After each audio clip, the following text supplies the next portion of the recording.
بہت بڑا مصحف ہے کہ اپنی بچے بھاگ رہے ہیں عدالتوں میں مرضی کی شادیاں کرنے کے لیے، اور ماں باپ ڈٹے ہوئے اپنی مرضی پوری کروانے کے لیے.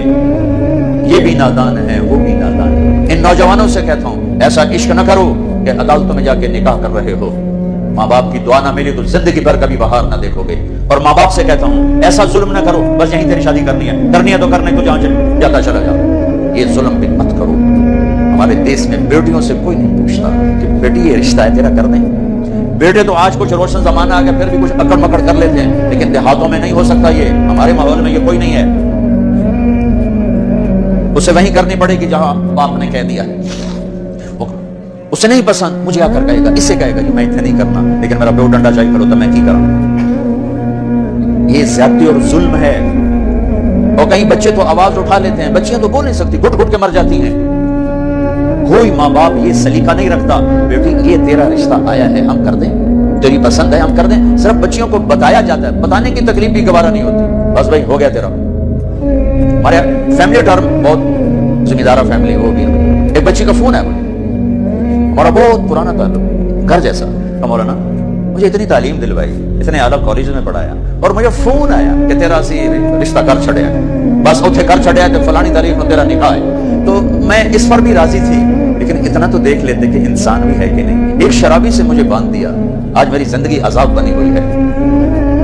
چلو جہاں اپنی مرضی پوری کرتے کرتے بس ایسی گھر تو باہر نہیں کرنا، خارج کرنا تے گھر شرابی تو سوا ہے کوئی، لہذا اتنے ہی کرنا. یہ قوم کا بت توڑو. اساں جی صرف ارائیاں کرنا ہے، اسی صرف راجپوتاں کرنا ہے، اسی شیخ ہیں جیسی شیخان اسی باہر کبھی رشتہ نہیں کیتا. ٹھیک ہے اپنے قوم میں کرو، اچھی بات ہے. اگر جوڑ نہیں تو اللہ کے واسطے باہر نکلو. اگر آپ کی بیٹی تیار نہیں تو اللہ کے واسطے ذبح مت کرو. یہ ظلم ہے، یہ زیادتی ہے.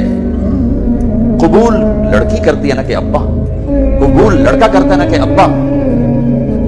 یہ اختیار تو شریعت بچے کو دے رہی، بچی کو دے رہی کہ میں نے قبول کیا، کہے گی تو نکاح. وہ کہتے میں نے قبول نہیں کیا تو نہیں ہونا.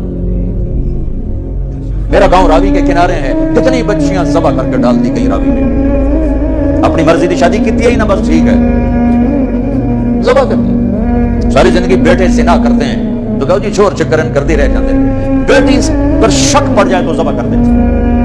ہائے ہائے ہائے ہائے. میرے نبی نے آخری خطبہ میں بیٹوں کے لیے نصیحت نہیں فرمائی تھی، عورت کے لیے نصیحت. تمہیں عورتوں کے بارے میں نصیحت کر کے جا رہا ہوں. آخری خطبہ تمہیں عورتوں کے بارے میں نصیحت کر کے جا رہا ہوں. ایسی درد بھری داستانیں میں جانتا ہوں، میرے دائیں بائیں ہوئی ہیں، ہو رہی ہیں. ماں باپ کو کہہ رہا ہوں کہ اللہ کے واسطے ماں باپ ہونے کا غلط فائدہ مت اٹھاؤ. آج ایتھے کرنا ہے، کبھی سجازی کو نہیں کرنا، اسی قوم تو باہر نہیں کرنا، کرنا ہی تھا گھر میں تو بیٹھے رہو. میرے اپنے خاندان میں ہم چھوٹے چھوٹے کتنی بوڑھی ہماری پتہ نہیں دادیاں نانیاں جو بھی لگ دیاں پتہ نہیں کی لگ دیاں بغیر شادی کے مر گئیں کہ قوم میں رشتہ کوئی نہیں، خاندان میں رشتہ کوئی نہیں. یہ ستم آج میرے دیس میں ہے. یہ بھی ظلم ہے، صرف زمین دبانا ظلم نہیں، یہ بھی ظلم ہے. رشتہ لینے رشتہ مانگنے والے علی اور مانگا جا رہا ہے فاطمہ کا. نبیوں کے بعد سب سے عظیم جوڑی علی و فاطمہ. تو آسمان پہ طے ہو چکا ہے. علی آ کر بیٹھ جاتے ہیں، شرم کی وجہ سے بول نہیں سکتے. آپ کو تو پتہ ہے کیوں آئے. علی کیسے آئے؟ چپ. فرمایا فاطمہ کے رشتے کے لیے آئے ہو گئے؟ تو ہم نے کہا انشاءاللہ. پہلے ایک حدیث سن. پہلے نبی نے کہا میں نے جہاں شادی کی، میں نے جہاں بیٹی دی، پہلے آسمان سے وحی آئی پھر میں نے قدم اٹھایا. اس کا مطلب ہے آسمان سے وحی آ چکی ہے، آ چکی ہے. چونکہ پہلے ابو بکر نے آ کے رشتہ مانگا، آپ نے انکار کر دیا. حضرت عمر نے آ کے رشتہ مانگا، آپ نے انکار کر دیا. عبد الرحمن بن عوف نے حضرت علی سے کہا علی تو جا ماں، تجھے نہیں انکار ہوگا. حضرت علی نے کہا میں تو بہت غریب ہوں، میرا تو گھر بھی اپنا نہیں، مجھے دے دیں گے؟ ہاں صرف تجھے ضرور دیں گے. تو ان کو بھیج کر خود باہر سارے کھڑے ہو گئے. تو آپ نے کہا انشاءاللہ، اور یہ کہہ کر اٹھ گئے. حضرت علی پریشان ہو کے باہر نکلے تو پوچھا عبد الرحمن کیا ہوا؟ کہ انکار ہو گیا. تو نے کہا کیسے؟ بس کچھ نہیں کہا. اب کچھ تو کہا. کہا انشاءاللہ کہا. تو کہا بس ہو گیا. وہ کیسے؟ کہ نبی کا انشاءاللہ ہاں ہوتا ہے. یہ ہاں ہے علی، ہاں ہے. اچھا اب یہ انشاءاللہ کیوں کہا ہے جبکہ آسمان سے وحی آ چکی، جبریل پیغام لا چکے ہیں؟ اب یہ انشاءاللہ کیوں کہا ہے؟ ایک کام کرنا باقی ہے. اب گھر گئے بیٹی فاطمہ علی کا رشتہ آیا ہے کر دو. اس لیے نہیں ہاں کی وہاں. ہمارے والدین اپنی بےزتی سمجھتے ہیں بیٹی سے پوچھنا. دھیاں بولو کوئی پوچھتا ہے. ہمارے ذمہ داروں میں تو بہت ظلم ہوتا ہے. جیسے کوئی گائے بھینس ہے, جیسے کوئی بھیڑ بکری ہے, گلے میں رسی ڈال کے اور کسی کے قلعے پہ جا کے باندھ دو, کسی کے کھونٹے کے ساتھ جا کے باندھ دو. شہروں میں تو پھر بھی تعلیم آ گئی ہے, کچھ نہ کچھ بچیاں بھی بول پڑتی ہیں. اس کے بولنے کو بغاوت سمجھا جاتا ہے. او بھائی یہ بغاوت نہیں, اپنا حق مانگ رہی ہے. ہاں میں اولاد سے بھی کہتا ہوں, اگر ماں باپ جبر کر جائیں پھر سہ جانا, پھر اللہ تمہارے لیے خیر کی شکلیں پیدا کرے گا. باغی ہو کے قدم اٹھاؤ گے تو تباہی ہے. لیکن ماں باپ سے بھی کہتا ہوں ایسے نادان نہ بنو, ایسے نادان نہ بنو. کیا حضرت فاطمہ انکار کر سکتی تھی؟ کیا حضرت فاطمہ پر اتنا اعتماد نہیں تھا میرے نبی کو؟ کیا کہتے ہیں ہاں علی ٹھیک ہے بولا, میں بعد میں خود پوچھ لوں گا. نہیں نہیں, امت کو سبق دینا ہے کہ جو جوڑی آسمانوں پر طے ہو چکی ہو اس میں بھی پہلے پوچھنا ضروری ہے. حضرت فاطمہ نے عرض کی جی. پھر واپس آئے, علی مجمع اکٹھا کرو, لوگ اکٹھے کیے. پھر حضرت علی کو یہاں بٹھایا سامنے, ممبر پہ کھڑے ہوئے, کہ لوگو جبریل میرے پاس یہ پیغام لے کر آئے اللہ کا کہ میں اپنی بیٹی فاطمہ کا ہاتھ علی کے ہاتھ میں دے دوں. پھر پوچھا, کیوں پوچھا؟ اے میری امت بچیوں سے پوچھنا. کہا زندگی انہوں نے گزار دی, تم نے تو نہیں گزاری. میری عزت کا سوال ہے, میری غیرت کا سوال ہے. تجھے زندگی تو گزر چکی ہے, اس لیے ابھی شروع کر رہی ہے, کیوں اس کو سسکا کے مارنا چاہتی. پھر بیٹیوں کو حصہ کوئی نہیں دیتا وراثت میں.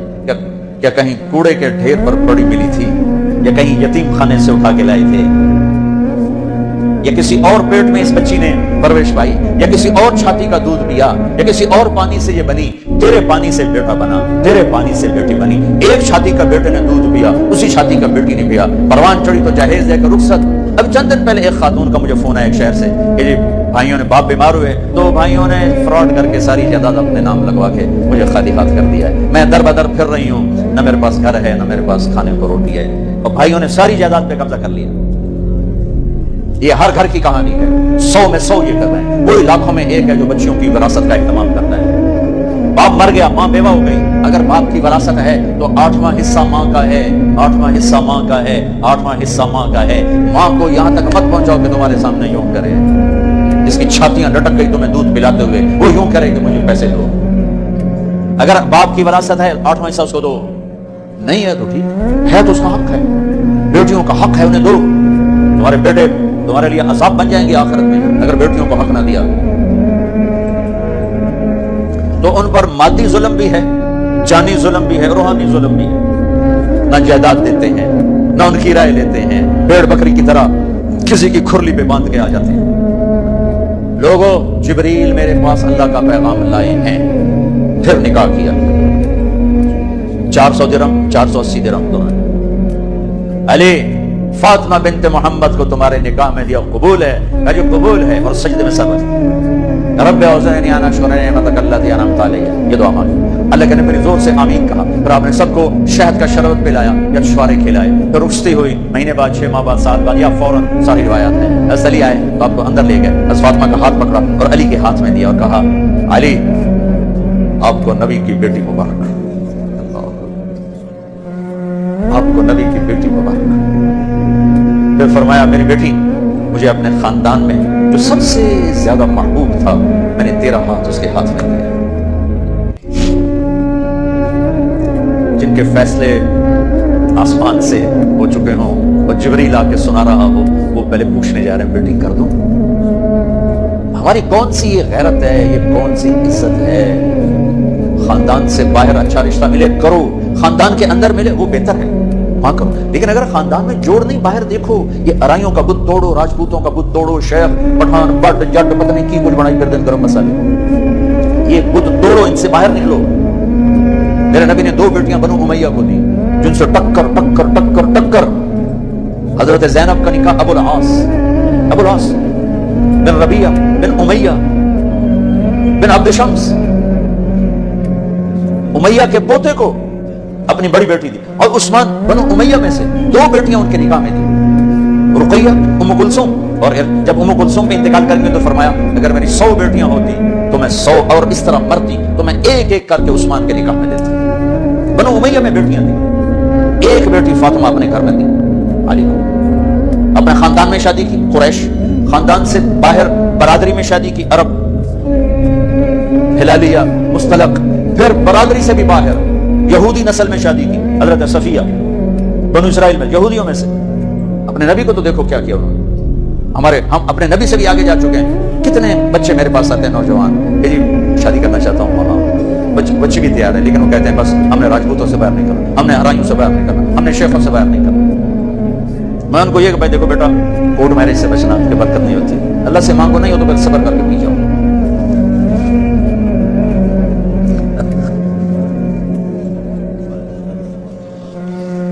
اچھا بھائی بس کریں. تو یہ ایک خوبصورت زندگی ہے جس کو سیکھنے کی ضرورت ہے.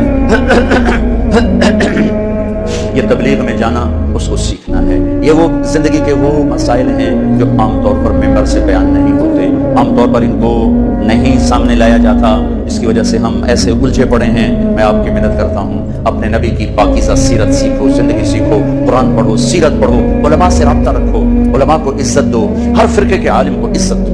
آپ سے اختلاف کرے, آپ کو برا بھلا کہے, عزت سے سلام کرو, محبت کرو. تبلیغ میں وقت لگاؤ تو انشاءاللہ آپ کی زندگی کے روشن باب کھلتے چلے جائیں گے, کھلتے چلے جائیں گے. اور وہ چلا 4 مہینے کے لیے تو جس کے نصیب میں ہوگا وہ نکلے گا. لیکن ایک مطالبہ میں ہر بیان کے آخر میں کیا کرتا ہوں, وہ اب بھی کر رہا ہوں کہ ماشاءاللہ اکثر نوجوان کھڑے ہو بیٹھے ہو, پیچھے بھی گراؤنڈ میں لوگ بیٹھے ہوئے ہیں. میں آپ سب سے توبہ کی تشکیل کروانا چاہتا ہوں کہ اب ہم سب مل کر اجتماعی توبہ کر لیں کہ توبہ سے اللہ خوش پڑا ہوتا ہے اور پچھلے سارے گناہ معاف ہو جاتے ہیں. تو کیا خیال ہے, توبہ کرنا ہے تو توبہ کرتے ہو, پکی کرتے ہو؟ کہو میرے ساتھ, یا اللہ میری توبہ, پھر کہو یا اللہ میری توبہ, پھر کہو یا اللہ میری توبہ. مبارک مبارک مبارک. اگر آپ نے پکی کر لی ہے تو اللہ کے فضل سے آپ کے پچھلے سب گناہ معاف ہو گئے. اب ان علماء سے پوچھ لینا کہ اس کی ترتیب کیا ہے, فرائض چھوٹے ہیں کیا کرنا ہے, حقوق چھوٹے ہیں کیا کرنا ہے, لیکن گناہ معاف ہو گیا. نماز نہیں پڑھتا تھا, گناہ معاف. اب کرنا کیا ہے, کسی کے حق دبائے تھے, گناہ معاف. اب حق ادا کیسے کرنا ہے, یہ اہل علم سے یا جس پر آپ کو اعتماد ہو اس سے جا کر پوچھ لو.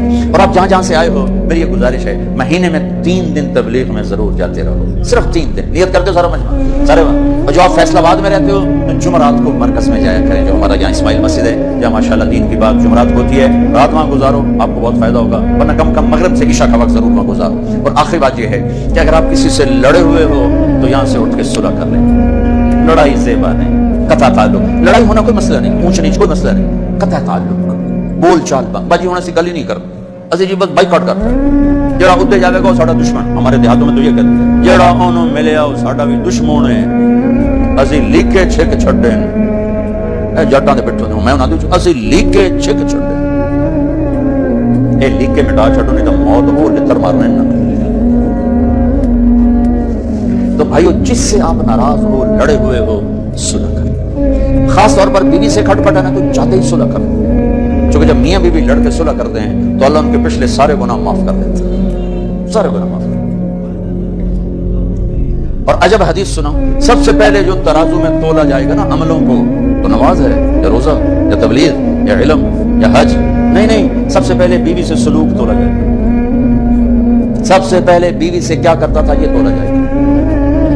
اس سے بھائیو اگر کوئی ان بنا ہے, ہو جاتا ہے, کوئی مسئلہ نہیں, ہو جاتا ہے, صلح کر لیں, صلح کر لیں. کسی سے آپ کی بول چال بند ہے, خود جا کے سلام کر لیں, تو انشاءاللہ اللہ آپ کے لیے خیر برکت کے راستے کھولے گا. اب جو بھائی ہمارے بچے کل سے جا رہے ہیں بچے ہمارے, تو جو کل سے ہمارے بچے جا رہے ہیں ان کے ساتھ جو بھائی چلے کے لیے نوجوان تیار ادھر کھڑے ہو کے دیدار کرا دو, پھر دعا کرا دو. جو ان کے ساتھ کل